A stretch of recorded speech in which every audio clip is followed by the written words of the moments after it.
Nantes, ici, Nantes. Tous les voyageurs descendent de voiture. Vous êtes bien arrivés sur place.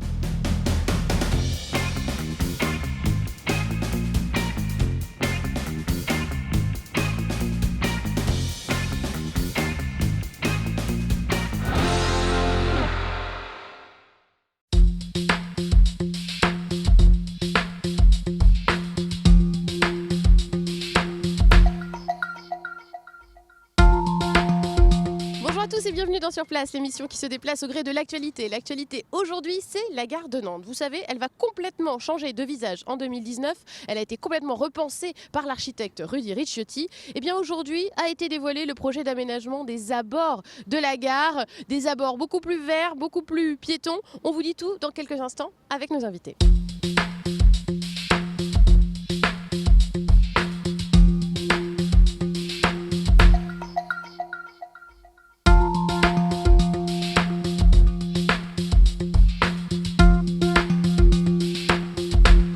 Nous sommes rentrés à l'intérieur du Jardin des Plantes pour parler de l'aspect paysager de ce réaménagement des abords de la gare avec Loïc Maréchal. Bonjour. Bonjour. Vous êtes paysagiste de l'agence Phytolab, c'est vous qui avez donc piloté ce projet de réaménagement. Quelle est la philosophie, on pourrait dire, du réaménagement du parvis de la gare avec une présence du végétal quand même assez forte ? Oui, alors donc on est dans une situation particulière dans le centre de la ville de Nantes, puisqu'on a plusieurs entités urbaines très fortes. Il y a la gare avec un projet très conséquent de rénovation, mais il y a d'autres éléments. Il y a le Jardin des Plantes, qui est un élément très fort du point de vue urbain, mais il y a aussi la proximité du canal Saint-Félix, la proximité du château, la Tourlue, le grand parking silo des années 70. Donc beaucoup de composantes urbaines finalement assez diversifiées. Et on a essayé de s'appuyer sur ce qu'on considère être une richesse pour proposer un projet un peu fédérateur de tout ça, où le végétal prend une importance, on l'espère, assez grande. Ça aurait pu être des contraintes, mais vous voulez en faire des richesses. Ouais, voilà. Tout ce périmètre qui est assez réduit. On considère que toutes les richesses et les contraintes doivent être mises à profit pour la qualité du projet. Concernant spécifiquement la dimension végétale, il y a deux aspects. C'est le prolongement de la promenade nantaise, donc, qui existe aujourd'hui à Bouffay et devant le château. Alors ça, tout le monde n'est pas encore familier de cette idée de promenade nantaise aussi, ce que Johanna Roland disait dans la conférence de presse ce matin, de première branche de l'étoile verte, c'est ça ? Depuis la gare jusqu'à la Loire, en fait, cette espèce de coulée verte qui va jusqu'à la Loire. Oui, il y a une intention de relier finalement, de travailler sur l'ancien bras de la Loire, de la gare jusqu'à la Loire, donc avec les réaménagements qui ont déjà été réalisés dans le secteur de Feydeau, ceux à venir dans le secteur de la place du commerce, plus tard peut-être la place de la Petite Hollande, mais là on est de l'autre côté, du côté est, aux abords de la gare, où cette grande promenade qui a été pour partie réalisée, une grande promenade piétonne accompagnée de végétal, va se poursuivre jusqu'à l'entrée du Jardin des Plantes.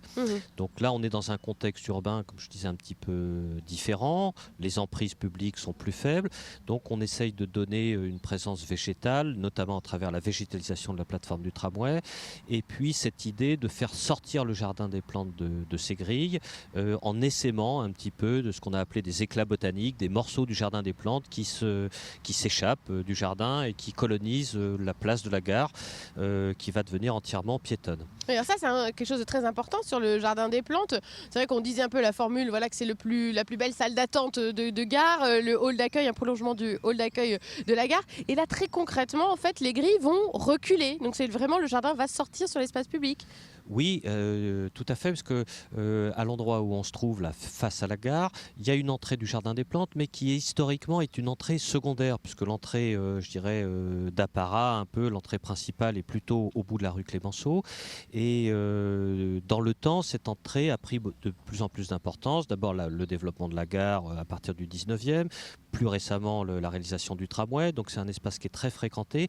Et cette entrée, aujourd'hui, n'est pas vraiment à la hauteur du fonctionnement qu'elle a. Donc on redessine la position de cette grille, on donne beaucoup plus de transparence vers le jardin et de communication avec l'espace public qui sera apaisé puisque piéton, et donc on offre finalement cette idée d'une place jardin. Un mot aussi, on a parlé du végétal quand même, de l'aspect de l'eau, parce que c'est aussi ce qui a fait la différence dans votre projet, c'est qu'au-delà de la gare, vous avez aussi pensé au canal Saint-Félix, qui est juste à côté, qu'on verra davantage, dont on profitera davantage. Oui, alors du côté de Duchessane, il y a un lieu particulier où on a le château, la Tourlue, un échangeur un peu routier, le cours Saint-Pierre. Et donc on n'intervient pas sur le bout du cours Saint-Pierre ou sur le pont-Lu. Mais ça nous a paru intéressant, là où le canal Saint-Félix arrive et s'enterre un peu, d'essayer de retravailler sa mise en scène. On peut enlever une partie de la couverture sur une quinzaine de mètres environ et puis donner beaucoup plus de place aux abords pour mettre à profit le contact de l'eau et aussi une communication nord-sud qui est très intéressante pour les piétons puisqu'ils passent sous le faisceau ferroviaire pour aller rejoindre la Cité des Congrès, la Tour-Lu. Et c'est un espace qui finalement est très fréquenté mais qui aujourd'hui compile beaucoup d'aspects techniques, c'est pas très valorisant et donc on revoit tout ça, ce qui n'est d'ailleurs pas simple parce qu'il y a beaucoup de génie civil et de technique pour redonner toute la qualité à cet espace qu'il mérite. Merci beaucoup Luc Maréchal pour cette présentation. Merci.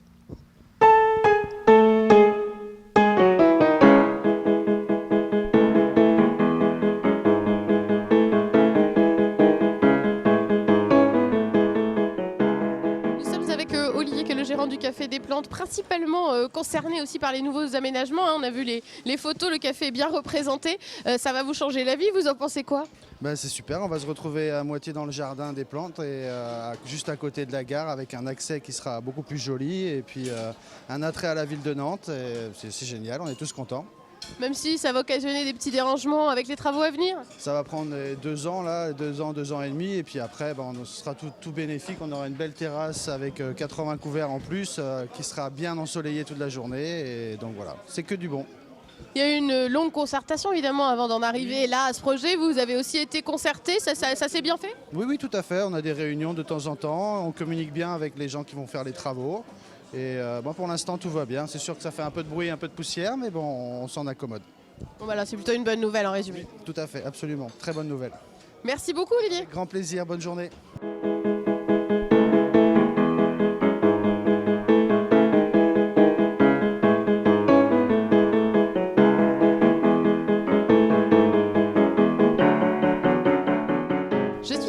Robert, bonjour. Bonjour. Adjoint à l'urbanisme et au commerce de la ville de Nantes. C'est vrai qu'en l'état actuel, ce parvis de la gare, il n'est pas forcément très esthétique, il n'est pas forcément très sécure non plus. Et puis, c'est pas évident avec les commerces alentours. Il y a toujours une mauvaise réputation dans les abords de la gare. Donc, si on suit un peu la philosophie du centre-ville, ça signifie plus de verres, plus de piétons, moins de voitures. C'est ça aussi? Oui, tout à fait. C'est d'abord rendre sa place aux piétons. Bien évidemment, parce que des espaces de qualité, c'est des espaces qui sont un petit peu libérés de la circulation de transit des voitures et qui permettent justement de longer les immeubles et de rejoindre le quartier du Château, du Bouffay assez rapidement à pied, parce qu'en fait, on va se rendre compte qu'on y est tout près. Et on peut estimer en effet que ça va avoir une influence déjà sur le commerce et qu'on pourra voir sans doute fleurir un certain nombre de terrasses à des endroits qui sont occupés par la circulation et par la voiture. Et puis le deuxième aspect, c'est vrai, c'est la place du végétal en ville. Vous savez que Johanna Roland y est très sensible, c'est une des priorités du mandat. Et le projet, justement, va permettre de sortir ce jardin des plantes de ces grilles. Et sur cet ensemble, sur cette esplanade à la sortie de la gare, vous allez trouver ce que les paysagistes appellent des éclats botaniques, c'est-à-dire des petits squares entourés de bancs et avec des essences végétales intéressantes qui seront présentées d'ailleurs exactement de la même manière qu'au sein du jardin des plantes. Alors vous avez parlé de piétonisation, c'est vrai que ça rend la ville plus apaisée, mais on le sait, en général, ça fait aussi un peu râler les automobilistes. On dit déjà que Nantes n'est pas très accessible aux voitures, là ça va être encore moins le cas. Comment s'est prévu le réaménagement de la circulation pour les voitures aux abords de la gare? Alors c'est vraiment un projet global qui concerne aussi bien le côté nord que le côté sud. Et on ne peut pas avoir les mêmes réponses sur les deux parties. Et donc, si vous voulez, sur cette partie qui est proche du centre-ville, qui bénéficie de la proximité du jardin des plantes et surtout qui est très bien desservie par les transports publics à travers cette ligne du tramway. On va être vraiment plutôt dans les modes doux, l'accès au vélo avec un parking qui sera couvert et végétalisé pour les vélos. Et en même temps, il y aura une circulation automobile possible de part et d'autre de la gare avec une dépose minute qui sera possible pour les gens qui veulent déposer un voyageur. Oui, c'est ça. Puis, donc on s'arrête pour déposer un voyageur, mais on ne passe plus devant la gare. Voilà, on peut par contre évidemment, le souterrain continuera à être utilisé par la circulation de transit et il sera même embelli pour que les cyclistes qui ne font que traverser cet espace puissent être incités à l'utiliser dans des meilleures conditions de sécurité. Alors ce projet d'aménagement, il coûte 15 millions d'euros. Il est compris dans l'enveloppe globale du réaménagement de la gare qui est de 126 millions d'euros, financé par Nantes Métropole, la région, l'État, la SNCF, plusieurs partenaires autour de la table. C'est quoi le calendrier aussi pour les gens? Parce qu'on voit il y a déjà un peu de travaux aux abords de la gare. D'ailleurs, c'est lié aussi à ce projet d'aménagement. Mais comment ça va sortir de terre ce nouveau projet? Alors c'est vrai que c'est un gros dossier, hein, c'est un très lourd chantier qui va s'étaler sur 2 ans. Et là, ce que vous voyez en train de démarrer, ce sont les travaux de ce qu'on appelle les concessionnaires qui profitent de ces travaux d'aménagement d'espace public pour remettre en état tous les réseaux qui circulent sous terre qu'on ne voit pas. Donc ce sont des travaux préalables. Ensuite, évidemment, après la consultation des entreprises, il y aura évidemment un travail très fin par séquence de ces différents travaux. Le but étant évidemment de ne en rien pénaliser le fonctionnement de la gare. Tous les trains partiront à l'heure. Les voyageurs seront peut-être un petit peu dérangés dans le fonctionnement de la gare et de ses abords, mais en tout état de cause, le train sera à l'heure et partira comme prévu. Enfin, en tout cas, c'est ce qu'on espère. Et les travaux n'auront aucune influence là-dessus. Et puis, pour les commerçants qui peuvent être impactés par ces travaux qui peuvent se dérouler devant chez eux, eh bien, nous avons prévu une commission d'indemnisation pour leur permettre de passer ce cap difficile. Merci beaucoup Alain Robert, et on rappelle d'ailleurs que ce soir à 19h il y a aussi une réunion avec les habitants puisque ce projet a été fait en concertation avec les habitants. Merci beaucoup. Merci à vous.